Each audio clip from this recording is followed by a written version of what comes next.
네, 국내 독자 기술로 설계, 건조한 차세대 이지스 구축함 정조대왕함이 오늘 공개됐습니다. 해상에서 미사일 요격도 가능하고 기존 이지스함에 비해 대공, 대잠 능력이 진일보했다는 평가를 받고 있습니다. 네, 전문가와 함께 오늘 열린 정조대왕함 진수식 이모저모 짚어보겠습니다. 문근식 경기대 정치전문대학원 교수 스튜디오에 나오셨습니다. 어서 오십시오. 네, 안녕하십니까? 네, 교수님 진수식 보셨을 텐데 아직 해군에 정식 인도된 건 아니고 이제 언제쯤 실전 배치되는 겁니까? 진수식이라 하면 배를 만들어 가지고 거기 모든 장비를 집어넣고 처음으로 물이 띄우는 행사예요. 예. 이름 지어주는 날. 그렇기 때문에 이 행사가 끝나면 이제 그 배에 들어간 장비들이 정상적으로 작동되는지, 그다음에 해군에서 요구한 모든 작전 요구 성능이 만족되는지 이걸 시험 평가를 해요. 그 예. 기간이 1년 내지 1년 반 정도 걸리고 예. 그렇기 때문에 2024년 말이나 2025년 초 정도에 이제 해군에 인도되고 취역식이 거행되리라 이렇게 생각합니다. 예, 이게 뭐 안정성도 테스트를 해야 하고 실제 작전 때 효용성이 또 있어야 하니까 여러 가지를 좀 테스트하는 그렇죠. 과정을 엄청 거치는 많은 걸 거죠. 테스트해요. 예. 그래서 그게 적합하면은 인수를 하는 것이고 그렇지 않으면 또 길어지고 그럴 수 있습니다. 예. 이게 명칭에도 좀 나름의 어떤 룰이랄까요? 그런 이유가 있더라고요. 명칭에 보면은 위대한 해군의 뭐 기원분들, 그다음에 왕, 그다음에 어떤 함정들은 뭐 삼봉오리, 새 이름 다양해요. 예. 그다음에 서울함 이렇게 뭐 지역 이름 이런 거 있는데 이번에는 정조대왕함으로 했죠. 기존의 이지스함 세척은 세종대왕함, 그다음에 율곡 이이함, 서해 유성룡함 이렇게 돼 있어요. 근데 이건 정조대왕으로 한 거는 정조대왕 하면 떠오르는 게 그 문화를 용성하게 했고 그다음에 예. 부국강병. 정조대왕 시절 그 시대에는 그 왕을 막 그 암살하려고 이런 모의도 많았어요. 그래서 친위대를 강화했다고. 그래서 장육령을 설치해 가지고 정말 그 왕권도 강화하고 예. 그렇게 하면서 이제 대외적으로도 강한 그 정책을 썼죠. 그렇기 때문에 영정조 하면은 그냥 부국 강병 이 시기로 했기 때문에 그래서 해군에서 많은 연구하게 한 후에 4월달에 이제 이 그 결정을 한 것 같아요. 요즘에는 군함이 좋은 군함이 많이 나오니까 여기저기서 서로 자기 이름 쓰려고 자기 조상들 이름 쓰려고 경쟁도 치열해요. 그렇군요. 예. 이 정조대왕함에 기대하는 어떤 외신들 보도도 많이 나오고 있는데 이 정조대왕함은 이전 이지스함은 뭐 눈만 있었다면 정조대왕함은 주먹도 달렸다 뭐 이런 이야기도 들릴 정도인데 얼마나 어떤 차이가 있는 겁니까? 표현을 참 잘하셨는데 예. 우리가 2009년도에 이제 북한이 대포동 미사일, 그는 ICBM을 쏘기 직전 단계 이 미사일을 개발했을 때 한미일 구축함, 이지스 구축함이 동해에 배치돼 있었어요. 예. 그래가지고 누가 먼저 탐지하느냐, 우리가 제일 먼저 탐지했어요. 아, 예. 그래서 막 환호성도 올리고 그랬는데 그 당시에 또 비아냥거린 게 있는데 조금 전에 말씀하신 대로 우리는 탐지 추적할 수 있는 능력이 있는데 그들이 ICBM을 쓰면 요격할 능력이 없다. 예. 그게 이제 약점이었어요. 그리고 요격할 미사일도 없다. 그런데 이번에 이제 이 기능을 우리가 이제 확보했다 이렇게 얘기하는 거예요. 예. 그런데 이 왜 이렇게 얘기할 수 있느냐? 그 전투 체계라는 거 한 사람이 두뇌예요, 두뇌. 예. 전투 체계를 미국에 사오는데 거기에는 그 1, 2, 3번함, 1, 2, 3번 하면은 베이스라인 7.R이라는 그 전투 체계 모델이 들어갔었어요. 예. 근데 이번에는 이제 그게 바뀌어요. 베이스라인 9C2 예. 이걸 바뀐다. 거기에 어떤 의미가 이제 있습니까? 그게 바뀌면서 예. 이제 그런 기능이 추가되는 거죠. 그래서 기존의 세척은 삼중 방어예요. 미사일 이 구축함 유명한 거는 신의방패라고 하잖아요. 예. 그래서 삼중 방어예요. 외부에서 날라오는 미사일 항공기를 170km부터 10km, 5km까지 자동적으로 교전하게 돼 있어요. 기존의 세척의 함정은. 그런데 미사일 SM-6가 들어갔다고 조금 말씀하셨죠. 예. 그렇게 하면은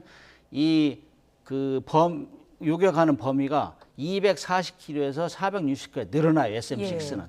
그리고 고도도 한 30km, 4km 예. 올라간다고. 그러니까 그 능력이 추가되는 것이고, 그 다음에 우리가 2009년대 뭐 요격할 수 있는 미사일이 없었다 그랬잖아요. SM-3가 들어가면은 이거는 그 고도 150km 이상에서 우리가 ICBM 요격할 수 있어요.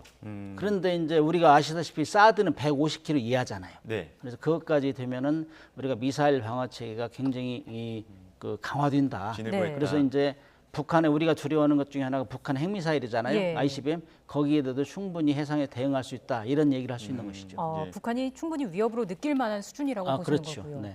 그 정조대왕함이 앞선 이지스함들과 좀 차이가 있다 말씀해 주셨는데 그 이지스함 재원을 비교한 그래픽을 저희가 준비를 좀 해봤습니다. 함께 띄워주시면 교수님의 설명을 좀 곁들여서 들어보겠습니다. 하나씩 좀 네, 봐주시죠. 보이는데요. 일단 뭐 톤수가 8,200톤이 늘어났어요. 예. 600톤에서 예. 그다음에 길이도 한 166m에서 170m로 늘어났고. 근데 중요한 거는 그 크기보다도 성능이에요, 성능. 그래서 예를 들면은 기존의 구축함 세 척, 이지스 구축함 세 척은 개척은 이 대공방어 능력은 뛰어나다. 네. 미사일하고 항공기. 그러나 대잠수함 능력은 좀 취약한 거 아니냐 이런 지적이 있었어요. 그런데 예. 우리가 통합 소나 체계를 개발했어요 이번에. 그래가지고 기존의 이 세척보다는 2배 내지 3배는 늘릴 수 있고. 예. 그다음에 그 탐지 능력이 있어요. 탐지. 네. 탐지 추적 요격이잖아요. 탐지 능력도 기존의 세척은 1,000km 밖에서 1,000개의 표적을 동시에 잡아내요. 그다음에 20개의 표적, 그러니까 20개의 공격 들어오는 걸 자동적으로 나가요. 예. 삼중 방어로. 예. 뭐 미사일이 그냥 그 골키퍼 같은 건 5km에서 4,200발이 나가니까 드르 예. 부어버리는 거죠. 이런 능력이 이제 이 추가된다고. 그래서 이 미사일 능력이 엄청나게 발달되고 잠수함 잡는 능력도 훨씬 강화된다. 이렇게 얘기할 수 있고 또 한 가지는 기존의 일지함은 그 배다에서 육지를 공격할 수 있는 예. 순항 미사일을 쏠 수 있었어요. 근데 예. 여기는 바다에서 육지를 공격할 수 있는 탄도탄 미사일을 쏠 수 있어요. 네. 이게 굉장히 큰 변화거든요. 그래서 아무튼 기존의 이지스함보다는 탐지 능력, 그다음에 탐지 거리, 그다음에 무장도 기존의 이지스함은 SM2까지 쐈는데 여기는 예. SM6 또 우리가 이제 아직 탄은 확보 안 했지만 SM3를 확보하면은 SM3까지 이렇게 쏠 수 있는 것이죠.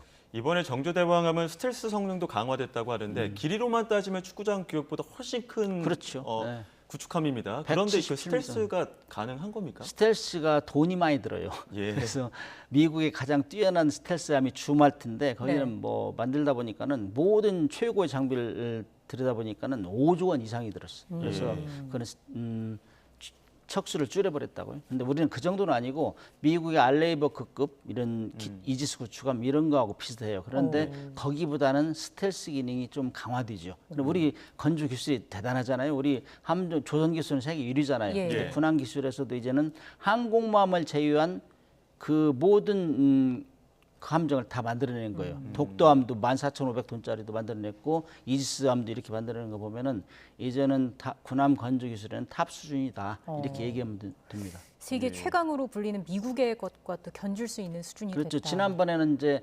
그 SM3를 없었기 때문에 예. 북한이 ICBM 쏴도 요격을 못한다 그래가지고 좀 뭐 팔 수 없는 찐빵이다 그런 얘기도 들었잖아요. 근데 예. 그것도 확보했고 이제는 한미일 미지스 구축함에서 거의 대등한 수준. 그러니까 지금 이지스함 가진 나라는 6개의 국가밖에 안 돼요. 예. 미국, 우리, 일본, 스페인, 노르웨이, 그다음에 최근에 이제 저 호주가 가졌다. 근데 호주나 스페인, 노르웨이는 우리보다 그래 좀 낮죠. 근데 우리는 한미일이 거의 대등한 수준이다 이렇게 평가하면 됩니다. 예.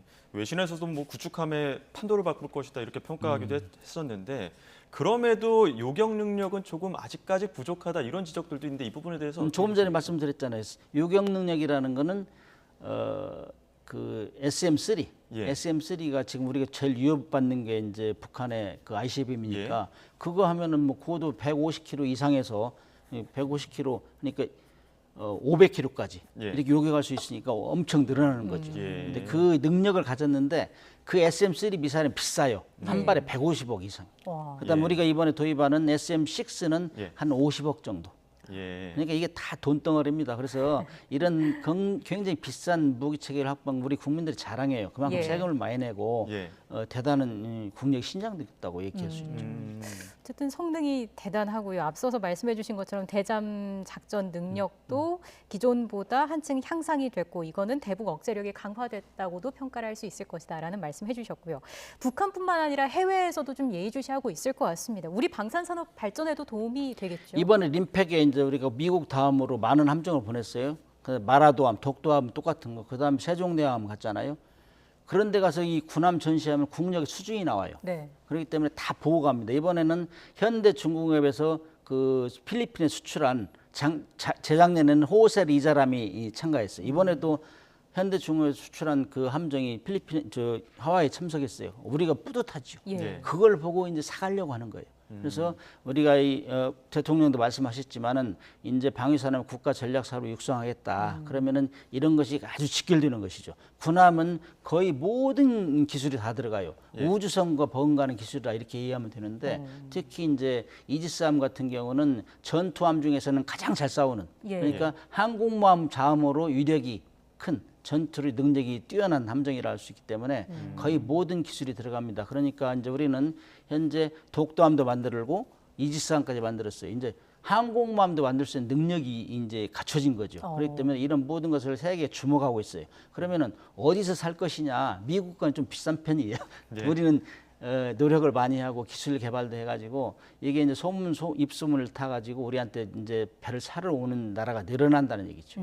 그러면 이제 대통령 말씀하셨다시피 이거 방산을 전략 사업으로 키우겠다. 그러면 수출 사업으로 직결돼야죠. 그래서 지금 엊그저께 저희 거제도 전서 막 파업하고 그러던데 그런데도 선물이 될 수 있어요. 예. 이런 배는 건조하면서 인력을 이렇게 영국 같은 경우도 항공모함이 없었는데 포클랜드 해전 끝나고 나서 항공모함 가져야 되겠다. 그래가지고 항공모함을 2척을 만들었는데 7만 톤짜리 만들었는데 6개의 조선을 동원했어요.